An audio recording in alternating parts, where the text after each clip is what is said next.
இந்த கதைக்கு பேர் என்ன? பைசன் கதை. பைசன் கதை. ஓகே, இப்போ சொல்லு. பைசன் கதை சொல்லு. பைசன் ஒன்று அப்பயா இறங்க வேணாம் சொன்னாங்க. எங்கேருந்து இறங்க வேணாம் சொன்னாங்க? பைசன் கிட்ட இறங்க வேணாம் சொன்னாங்களா? பைசன் கிட்ட சொன்னாங்களா இறங்க வேண்டான்னு? இல்லை ஆத்தா கிட்ட சொன்னாங்களா? ஆத்தா கிட்ட சொன்னாங்க. எதுலேருந்து? அப்புறம் அப்பயா இறங்க வேணாம் சொன்னாங்க. சரி, அப்போ இறங்க வேணாம் சொல்லிட்டாங்க. ஓகே. அப்புறம் அமெரிக்காக்குள்ள ஒரு குச்சி இருந்தது. அமெரிக்காக்குள்ள குச்சி இருந்துச்சு.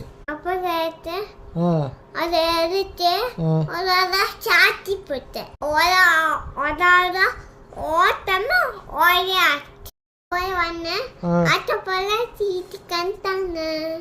சூப்பர். ஆத்த பொள்ளாச்சி வீட்டுக்கு வந்துட்டாங்க.